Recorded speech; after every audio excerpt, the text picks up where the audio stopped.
Assalamualaikum warahmatullahi wabarakatuh. Kami dari kelompok 12 materi media pembelajaran akan menjelaskan sedikit tentang review jurnal pengembangan media pembelajaran ilmu pengetahuan alam berbasis integrasi sains dan Islam pada kelas 4 MI Mambaul Huda Ngabar Ponorogo. Di sini kami beranggotakan 3 mahasiswi, yaitu yang pertama saya Lailatul Jogi Ainoviana dan 2 teman saya Laili Bahru Rahmatika dan Lisa Azim Zulaiha. Yang pertama yaitu latar belakang. Ilmu pengetahuan alam atau yang biasa dikenal dengan IPA mempunyai hubungan yang sangat erat dengan manusia, serta mempunyai peran dalam proses pendidikan dan perkembangan teknologi. Namun, mapel IPA kurang diminati dan kurang diperhatikan dalam ranah pengembangannya. Hal ini bisa dilihat dari kurikulum yang berubah-ubah, dan terkadang pendidik yang mengajar mapel IPA belum menguasai konsep sepenuhnya, dan terkadang pendidik yang mengajar tidak sesuai dengan bidangnya. Terlebih lagi jika media yang digunakan belum memadai. Mapel IPA mayoritas menjadi mapel yang diminati dalam jenjang kelas yang lebih tinggi. Mereka tertarik kepada apa yang dapat memberikan gambaran secara langsung tentang apa yang mereka pelajari, sehingga melibatkan siswa secara aktif dalam proses belajar mengajar. Keterbatasan media yang tertuang di dalam buku LKS mengharuskan guru menyampaikan materi dengan metode berceramah, sehingga siswa kurang tertarik dengan materi yang disuguhkan. Kurangnya ketertarikan siswa terhadap materi yang dipelajari dan kurangnya media yang memadai akan berdampak pada aktivitas dan kompetensi yang seharusnya dikuasai siswa menjadi tidak maksimal. Di sini, peran media sangat penting sekali, guna untuk merangsang kegiatan belajar siswa. Kehadiran guru hanya untuk mengarahkan kegiatan belajar, dan hanya sebagai pendamping. Buku LKS atau media yang ada sebagai sumber informasi, dan media-media lain berupa fasilitas yang berkaitan dengan materi tersebut juga sangat diperlukan, guna untuk merangsang kegiatan belajar mengajar. Sebenarnya, wujud dari belajar yang sesungguhnya adalah interaksi antara peserta didik atau siswa yang dengan media yang digunakan dalam proses pembelajarannya.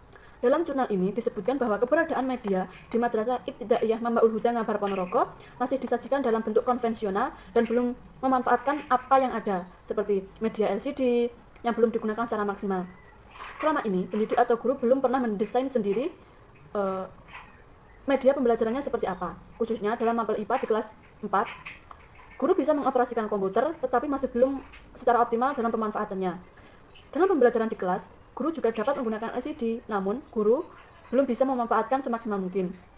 Keadaan seperti inilah yang melatar belakangi pengembangan media elektronik supaya dapat berinteraksi dengan siswa, sehingga siswa dapat meningkatkan pemahaman materi pembelajaran IPA lebih baik dan lebih maksimal lagi. Pembelajaran berbasis integrasi sains dan Islam penting dilaksanakan di pendidikan dasar SD atau MI. Pembelajaran IPA atau sains tanpa adanya integrasi sains dan Islam hanya akan membekali siswa untuk menguasai ilmu pengetahuan dan teknologi tanpa kekuatan iman dan takwa. Karena integrasi sains dan Islam dalam kegiatan pembelajaran akan melatih siswa menghindari dikotomi ilmu sejak dini dan akan membekali siswa untuk menguasai ilmu pengetahuan dan teknologi yang diperkuat dengan iman dan takwa. Proses pembelajaran di sekolah formal tidak terlepas dari media pembelajaran yang berfungsi untuk menyalurkan pesan dan merangsang pikiran, perasaan, serta kemauan siswa sehingga dapat mendorong terselenggaranya proses belajar mengajar. Oleh karena itu, media pembelajaran juga sangat penting disusun dengan berbasis integrasi sains dan Islam. Langsung masuk poin pertama, yaitu metode pengembangan. Dalam jurnal ini, metode yang digunakan dalam mengembangkan penelitian ini adalah metode penelitian dan pengembangan atau biasa disebut dengan research and development. Dan di mana metode ini adalah metode atau langkah untuk menghasilkan produk baru atau mengembangkan dan menyempurnakan produk yang telah ada dan digunakan untuk menguji keefektifan produk tersebut. Kemudian dalam penelitian yang tertuang di jurnal ini akan menggunakan desain pengembangan dari Welkerdick and Laucare yang merupakan salah satu model prosedural, yakni model yang menyarankan agar penerapan prinsip desain rancangan pembelajaran disesuaikan dengan langkah-langkah yang harus dijalani secara berurutan. Langkah-langkah tersebut ada 10. Yang pertama yaitu mengidentifikasi tujuan umum pembelajaran. Langkah pertama model ini adalah menentukan apa yang diinginkan agar siswa dapat melakukannya ketika mereka telah menyelesaikan program pembelajaran. Kemudian yang kedua yaitu melaksanakan analisis pembelajaran. Proses analisis pembelajaran bertujuan untuk menentukan keterampilan, pengetahuan, dan sikap atau karakter yang diketahui sebagai perilaku masukan yang dibutuhkan peserta didik untuk bisa melalui pembelajaran. Kemudian yang ketiga yaitu mengenal tingkah laku dan masukan karakteristik siswa. Di tahap ini dilakukan pengenalan siswa, pengenalan konteks di mana mereka akan belajar dan pengenalan konteks di mana mereka akan menggunakannya. Pilihan peserta didik, keterampilan dan karakteristik yang sudah dimiliki akan digunakan untuk mendesain strategi pembelajaran. Yang keempat yaitu merumuskan tujuan khusus pembelajaran. Pernyataan-pernyataan tersebut berasal dari keterampilan yang diidentifikasi dalam analisis pembelajaran, keterampilan yang harus dipelajari, kondisi di mana keterampilan yang harus dilakukan, dan kriteria untuk kinerja yang sukses. Kemudian yang kelima yaitu mengembangkan butir tes acuan patokan. Berdasarkan tujuan performasi yang telah ditulis, langkah ini adalah untuk mengembangkan butir-butir penilaian yang sejajar, tes acuan patokan untuk mengukur kemampuan siswa seperti yang sudah diperkirakan dari tujuan. Kemudian yang keenam yaitu mengembangkan strategi pembelajaran. Bagian-bagian dari strategi pembelajaran menekankan pada komponen untuk mengembangkan belajar siswa termasuk aktivitas pra-pembelajaran, presentasi isi, partisipasi siswa, penilaian dan tindak lanjut. Kemudian yang ketujuh yaitu menyeleksi dan mengembangkan media pembelajaran. Dengan istilah bahan pembelajaran kita sudah termasuk segala bentuk pembelajaran seperti modul, panduan guru, overhead, transparasi, CD video, multimedia berbasis komputer, dan laman website untuk pembelajaran jarak jauh atau online. Kemudian yang kedelapan yaitu merancang dan melaksanakan evaluasi formatif.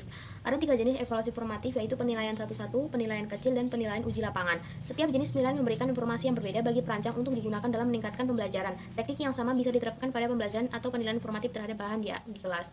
Kemudian yang ke-9 yaitu merevisi media pembelajaran. Strategi pembelajaran selanjutnya dapat ditinjau ulang dan sehingga semua pertimbangan dan penilaian ini dilampirkan ke dalam revisi pembelajaran agar tercipta alat pembelajaran yang lebih baik dan efektif. Kemudian yang terakhir yaitu merancang dalam melaksanakan evaluasi sumatif. Hasil-hasil dari tahapan di atas tadi dijadikan dasar untuk menulis perangkat yang dibutuhkan. Hasil perangkat selanjutnya divalidasi dan diuji cobakan untuk diimplementasikan di kelas dengan evaluasi sumatif. Poin selanjutnya akan disampaikan oleh Mbak Leretu Bahru Rohmatika. Yang selanjutnya yaitu uji coba produk media pembelajaran. Dalam jurnal ini, uji coba yang dilakukan yaitu ada 5. Yang pertama, desain uji coba. Yang kedua, subjek uji coba. Yang ketiga, jenis data. Yang keempat, instrumen pengumpulan data. Dan yang terakhir yaitu teknik analisis data. Desain uji coba yaitu dilakukan dalam rangka mengetahui tingkat efisiensi produk media pembelajaran interaktif. Yang kedua yaitu subjek uji coba. Subjek uji coba meliputi yang pertama ahli materi.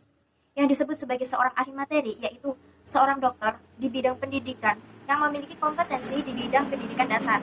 Yang kedua yaitu ahli dalam desain pembelajaran. Yang disebut sebagai seorang ahli desain pembelajaran yaitu seorang yang ahli dalam bidang desain dan media pembelajaran serta memiliki kompetensi di bidang tersebut. Yang ketiga yaitu ahli pembelajaran. Ahli pembelajaran yaitu seorang guru yang sehari-harinya mengajar di sekolah dan memiliki banyak pengalaman mengajar. Yang keempat yaitu siswa kelas 4 MI Mambaul Huda Ngabar Ponorogo. Yang selanjutnya yaitu jenis data yang digunakan dalam jurnal ini yaitu jenis data kualitatif dan kuantitatif. Data kualitatif dihimpun dari hasil kritik, saran, pendapat dari para ahli melalui angket pertanyaan terbuka. Sedangkan data kuantitatif dihimpun dengan menggunakan angket pertanyaan yang berisi penilaian secara tertutup. Yang selanjutnya yaitu instrumen pengumpulan data. Instrumen pengumpulan data dari jurnal ini meliputi angket dan tes pencapaian hasil belajar. Dan yang terakhir yaitu teknik analisis data. Teknik analisis data dari jurnal ini meliputi analisis deskriptif dan analisis UJT. Yang selanjutnya yaitu landasan teori. Yang pertama, pengembangan media pembelajaran. Pengertian pengembangan media pembelajaran yang dimaksud di sini adalah suatu usaha dalam menyusun suatu program media pembelajaran yang lebih mengacu pada perencanaan media. Media yang akan ditampilkan atau digunakan dalam proses belajar mengajar terlebih dahulu direncanakan dan dirancang sesuai dengan kebutuhan siswa. Di samping itu, disesuaikan dengan karakteristik materi agama itu sendiri, apakah sesuai dan cocok dengan norma-norma yang berlaku. Media merupakan sesuatu yang bersifat menyalurkan pesan dan dapat merangsang pikiran, perasaan, serta kemauan siswa sehingga dapat mendorong proses belajar pada dirinya. Penggunaan media secara kreatif akan memungkinkan siswa untuk belajar lebih baik serta dapat meningkatkan performa mereka sesuai dengan tujuan yang ingin diraih. Yang selanjutnya yaitu pembelajaran IPA. Ilmu pengetahuan alam atau IPA berhubungan dengan cara mencari tahu tentang alam semesta beserta isinya secara sistematis. Sehingga mapel IPA bukan hanya sekedar penguasaan sekumpulan pengetahuan yang berupa fakta-fakta, konsep-konsep, atau prinsip-prinsip saja, melainkan juga merupakan sebuah proses penemuan. Pembelajaran ilmu pengetahuan alam mempunyai relevansi yang sangat erat dan luas terhadap manusia, serta berperan dalam proses pendidikan dan perkembangan teknologi. Dalam penelitian ini difokuskan pada mapel IPA kelas 4 semester 2. Yang selanjutnya yaitu integrasi sains dan Islam. Salah satu metode proses pengilmuan Islam yaitu integralisasi. Integralisasi ialah pengintegrasian kekayaan keilmuan manusia dengan wahyu atau petunjuk. yang tertuang dalam kitab suci Al-Quran beserta pelaksanaannya dalam sunnah Nabi. Ilmu integralistik adalah ilmu yang menyatukan, bukan hanya sekedar menggabungkan wahyu Tuhan dengan penemuan pemikiran manusia. Ilmu-ilmu integralistik tidak akan mengucilkan Tuhan atau sekularilisme ataupun mengucilkan manusia. Yang selanjutnya yaitu pemahaman materi. Pemahaman materi atau comprehension dapat diartikan penguasaan sesuatu dengan pikiran. Oleh karena itu, belajar berarti harus mengerti maksud dan implikasinya, sehingga menyebabkan peserta didik dapat memahami suatu situasi. Dalam belajar, unsur pemahaman itu tidak dapat dipisahkan dari unsur psikologis lain seperti motivasi, konsentrasi, dan reaksi peserta didik dapat mengembangkan fakta-fakta, ide-ide, maupun skill atau keterampilannya. Yang selanjutnya yaitu Macromedia Flash 8. Macromedia Flash 8 adalah salah satu software aplikasi dari perusahaan Adobe, diciptakan untuk membuat animasi logo, animasi suara, grafis, ataupun halaman website yang interaktif. Macromedia Flash 8 di sini dimaksudkan sebagai media pembelajaran IPA yang berupa suatu program aplikasi yang digunakan untuk mengolah gambar vektor dan animasi. Objek-objek yang dapat diolah untuk membuat animasi desain selain gambar vektor yang dibuat secara langsung dari Flash adalah gambar-gambar bitmap yang diimpor, serta objek suara atau sound, serta objek yang bereksistensi.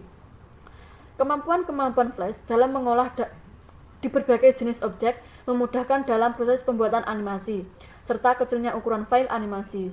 Media tersebut mempunyai karakteristik tersendiri, sehingga dapat memudahkan dalam mempelajari mata pelajaran IPA yang ada di sekolah, terutama dalam mempelajari materi IPA yang ada di sekolah lembaga formal.